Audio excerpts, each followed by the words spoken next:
Dry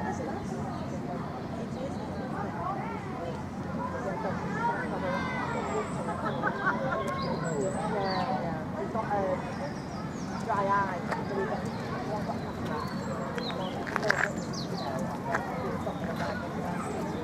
Sorry. Are you there? Yeah, he's dead as well. You can have a laugh there.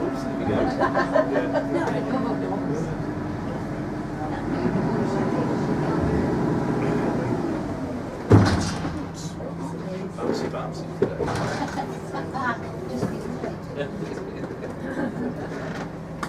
Rachel here has been on before, and she enjoys a little bit of external sensation. It wasn't why I was doing that deliberately, by the way, but nevertheless she's enjoying it down here.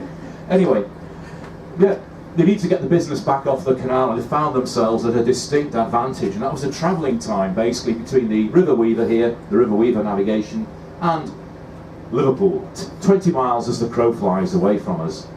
And navigation, Weaver navigation, is a converted river, so it's a river that's made into a sort of canal, and canals are man-made. That's the basic difference between the two. So travelling time. Well, between here and Runcorn, 9 miles distant on the Mersey estuary, which is the same distance we have to go basically.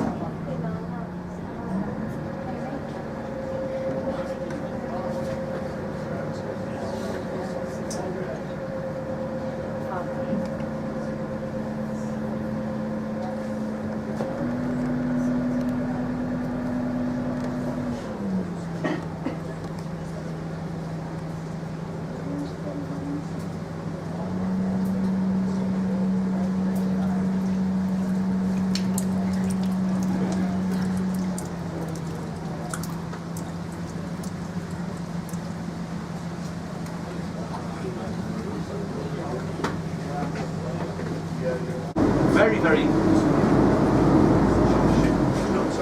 not signed off yet. I think we've got to go back and get the buffer against the gate, yeah. So, yeah, hugely busy canal, 3 pinch points on the way.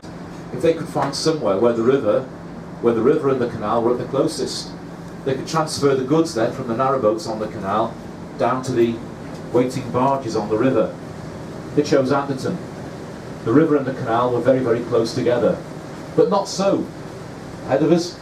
No charge for boats using the lift, but there is a £5 booking fee if you wish to guarantee a particular passage. But as the caisson comes into view here, you'll see a line, a distinct, at this end, very distinct line of pitting and corrosion, and it runs round Edward Leader Williams off to meet Edwin Clark down in London. His company involved in the installation of hydraulics, the operation of the huge lock gates on the docks on the tidal Thames down in London. Locally to us here, the Britannia Bridge, the railway bridge which crossed the Menai Straits, built in the early 1840s.